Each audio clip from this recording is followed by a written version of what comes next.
दक्ष यज्ञ विध्वंस के पश्चात सती का निष्प्राण शरीर कैलाश के शांत वातावरण को उद्वेलित कर देता है। निस्तब्ध शिव सती के इस बलिदान से विक्षुब्ध होकर अपनी प्राण प्रिया का शव कंधे पर रखकर उन्मादित सी अवस्था में कैलाश से प्रयाण कर देते हैं। सभी चकित होकर देखते रह जाते हैं। इंद्र आदि देवता परमपिता ब्रह्मदेव की शरण जाकर निवेदन करते हैं कि शिव का सती शव लेकर ब्रह्मांड में भ्रमण करना सृष्टि में प्रलय की आशंका उत्पन्न कर रहा है। ब्रह्मदेव देवताओं सहित भगवान विष्णु के पास पहुंचते हैं। भगवान विष्णु बताते हैं कि शिव का सती मोह नष्ट करने का एकमात्र उपाय है सती का शव विच्छेद। ब्रह्मदेव विष्णु का सुझाव स्वीकार करके उनसे अपने सुदर्शन चक्र का उपयोग करने का अनुरोध करते हैं। भगवान विष्णु का सुदर्शन चक्र सती के शव को 51 खंडों में विभक्त कर देता है। तत्पश्चात नारद तथा देवगणों की प्रार्थना से भगवान शिव कैलाश पर प्रकट होते हैं। सबके अनुरोध पर वे दक्ष के अपूर्ण यज्ञ को पूर्ण करने के लिए दक्ष को पुनर्जीवन देने के लिए तैयार हो जाते हैं। दक्ष यज्ञ भूमि में शिव के आदेश पर वीरभद्र द्वारा लाया गया बकरे का सिर दक्ष के धड़ से जोड़कर शिव दक्ष को अजामुख बना देते हैं। सर्वत्र जय शिव शंकर हर हर महादेव के स्वर गूंज उठते हैं।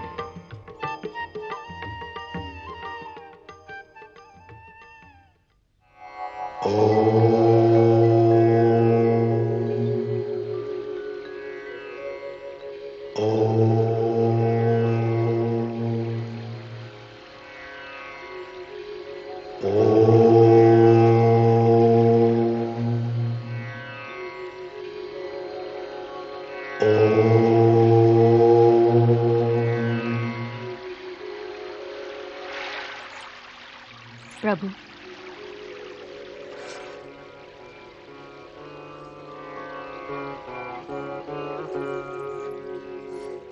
प्रभु, आज अनायास मन में नारद का ध्यान आ गया। उनके मुख से नारायण नारायण सुने बहुत समय व्यतीत हो गया। नारी हृदय स्नेह और ममता का मंदिर है देवी। देवऋषि नारद, जिसे आप पुत्रवत स्नेह करती हैं, उनका ध्यान आना स्वाभाविक है। किंतु प्रभु, आपको हर क्षण वो ध्यान में रखते हैं, आपके नाम की माला जपते हैं। क्या आपको नारद का ध्यान नहीं आता? ध्यान ध्यान की बात मत कीजिए देवी। इस समय तो मुझे उन्हीं की चिंता लगी हुई है। प्रभु, जिस पर आपका वरद हस्त हो, उसके लिए चिंता की क्या आवश्यकता है? बात ही कुछ ऐसी है देवी। बेचारे नारद शिव लीला के मोह में पड़कर भ्रमित हो गए हैं। ब्रह्म ज्ञान की लालसा में तपस्या कर रहे हैं।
ये ओम ओम के स्वर किसके हैं जो स्वर्गलोक में गूंज रहे हैं?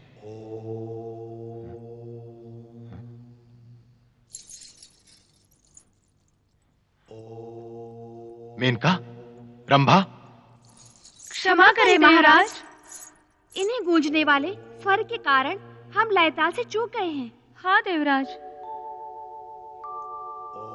लगता है कोई तपस्वी ओम महामंत्र का जाप करते हुए तपस्या कर रहा है। उसके ही स्वरों की गूंज स्वर्गलोक तक पहुंच रही है। कौन तपस्वी है? उसके तप का उद्देश्य क्या है?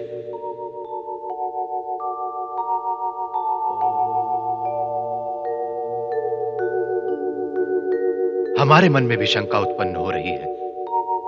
कहीं ये तप स्वर्ग पर आने वाली किसी विपत्ति का आरंभ तो नहीं? ऐसा पहली बार नहीं हो रहा है स्वामी। स्वर्ग पर इस प्रकार की विपत्तियां आती ही रही हैं। देवगुरु, कृपा करके आप बताएं, ये किस तपस्वी के स्वरों की गूंज है जो स्वर्गलोक तक आ पहुंची?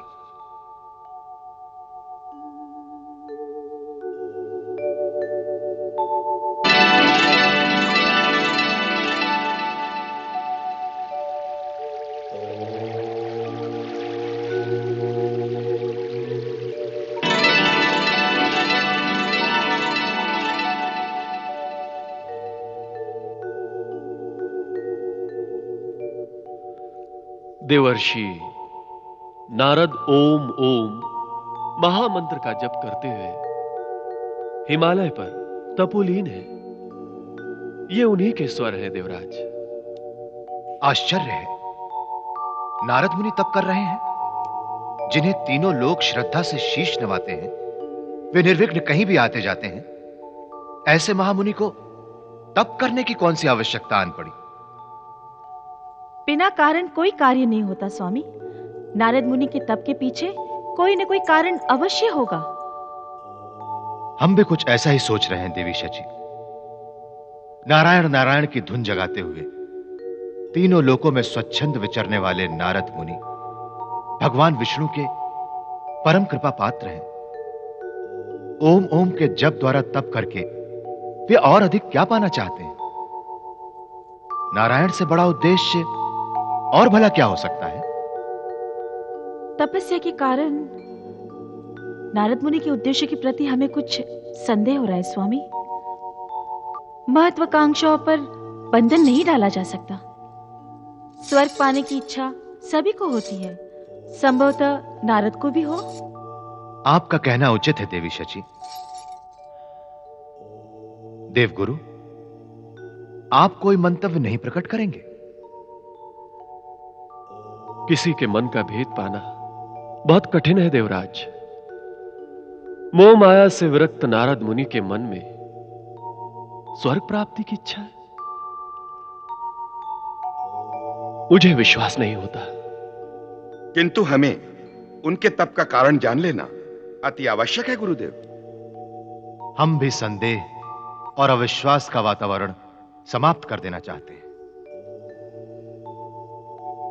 इसके लिए एक ही उपाय है, नारद मुनि का तप भंग करके कारण जानने का प्रयत्न करें। इसके अतिरिक्त दूसरा मार्ग नहीं है। निसंदेह आप लोगों को अपनी संपूर्ण शक्ति के साथ उनका तप भंग कर देना होगा। ऐसा ही होगा देवराज। हम इसी समय हिमालय जाते हैं।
पवन देव, अग्निदेव, वरुण देव, तुम्हारे सारे प्रयत्न निष्फल रहे। तुम नारद का तप भंग नहीं कर सके। तुम नारद का तप भंग नहीं कर सके। तुम नारद का तप भंग नहीं कर सके। मेरा तप पूर्ण हुआ, मुझे सिद्धि प्राप्त हुई। अहम ब्रह्मास्मि।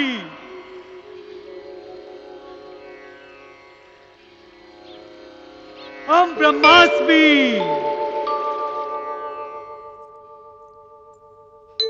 स्वामी, पवन देव, अग्निदेव और वरुण देव आ गए।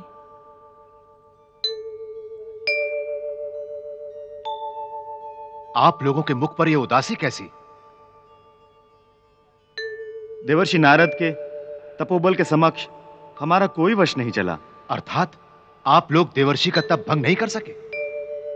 देवऋषि नारद जिस तपोभूमि पर तप कर रहे हैं वो भगवान शिव के वरदान से निर्विघ्न है।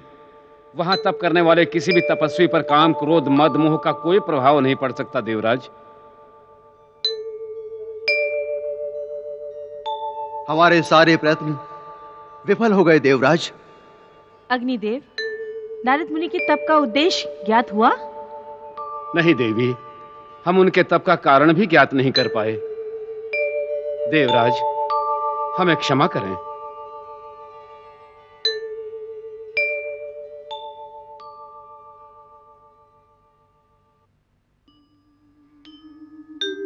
अहम ब्रह्मास्मि। अहम ब्रह्मास्मि। प्रणाम देवर्षि। आयुष्मान भव। हर हर महादेव। अहम ब्रह्मास्मि। प्रणाम देवर्षि। प्रसन्न भव। आप कहां लुप्त हो गए थे देवर्षि? आपके लुप्त हो जाने से तीनों लोग के शुभ अशुभ समाचार लुप्त हो गए थे। तुम चिंता ना करो शिवगणों, आज तीनों लोक के लिए मैं स्वयं शुभ समाचार बन गया हूं। अहम ब्रह्मास्मि। मुनिवर, ये आपने क्या कहा? ये बात तुम्हारी बुद्धि में नहीं आएगी। ये बताओ, भगवान भोले शंकर कहां है? समाधि में है या जागृत? आप स्वयं देख लीजिए। हर हर महादेव। अहम ब्रह्मास्मि। हर हर महादेव। अहम ब्रह्मास्मि। देवर्षि नारद का कैलाश पर स्वागत है। देवादिदेव, आज मैं अति प्रसन्न हूं। मुझे भी ऐसा ही प्रतीत हो रहा है नारद, परंतु इस प्रसन्नता का कारण क्या है? भगवान, आज मैं ब्रह्म सिद्धि के सर्वोच्च शिखर पर पहुंच गया। मेरी साधना सफल हुई प्रभु। तुम्हारी सफलता से मैं केवल प्रसन्न ही नहीं, बहुत प्रभावित भी हुआ हूं नारद। आप ही सोचिए प्रभु, कितना कठिन कार्य था। अवश्य। मेरी तपस्या भंग करने के लिए देवराज इंद्र ने पवन, अग्नि तथा वरुण देव को वहां भेजा था। तपस्या में विघ्न डालना तो देवराज इंद्र का स्वभाव बन गया है देवर्षि नारद। परंतु मुझ पर उनका कोई प्रभाव नहीं पड़ा। मेरे तपोबल के आगे उनकी एक ना चली। वो तीनों थर थर कांपने लगे, भयभीत हो गए कि कहीं मैं उन्हें शाप ना दे दूं। मैंने उन्हें क्षमा कर दिया प्रभु। अहम ब्रह्मास्मि। धन्य हो नारद। ध्यान में तो तुम्हारी कोई भी समानता नहीं कर सकता। परंतु प्रभु, इस सिद्धि के लिए मैंने अपना तन तपा दिया है। तुम्हारा स्वास्थ्य देखकर सहज ही अनुमान हो जाता है। परंतु नारद, मैं तुम्हें एक रहस्य की बात बताना चाहता हूं। अवश्य बताइए प्रभु। अपनी सिद्धि का स्वयं प्रचार करना बुद्धिमानी नहीं होती। परंतु प्रभु, इस सिद्धि से लाभ उठाने वालों को इसका ज्ञान कैसे होगा? लाभ उठाने वाले चतुर होते हैं नारद। वे अनुचित लाभ भी उठा सकते हैं। ध्यान रहे, व्यय करने से शक्ति क्षीण तथा सिद्धि निस्तेज होती है। आपके उपदेश को ध्यान में रखूंगा प्रभु। नारद, तुम मुझे अति प्रिय हो, इसीलिए मैंने ऐसी बातें कही। अपनी सिद्धि तथा ब्रह्म ज्ञान की बातें ब्रह्मदेव तथा भगवान विष्णु से कभी भूल से भी न कहना। उचित है। अब मुझे प्रस्थान की आज्ञा दीजिए। हर हर महादेव। अहम ब्रह्मास्मि। अहम ब्रह्मास्मि। नारायण नारायण।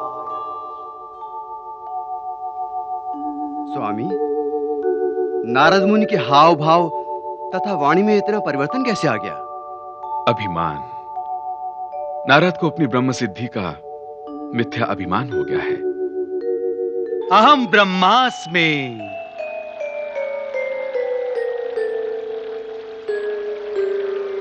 अहम ब्रह्मास्मि। नारद, प्रणाम पूज्य। मैं अभिनंदन योग्य सिद्धि प्राप्त करके आपके चरणों में उपस्थित हुआ हूं परमपिता। अभिनंदन योग्य सिद्धि? हाँ, कैलाशपति शिव शंकर को जब मेरी सिद्धि प्राप्ति का रहस्य ज्ञात हुआ तो उन्होंने मेरी भूरी भूरी प्रशंसा की। यदि वे प्रसन्न हैं तो मुझे भी प्रसन्नता है। परमपिता, मेरी तपस्या में विघ्न डालने के लिए पवनदेव तथा अग्निदेव ने सारे प्रयत्न कर डाले,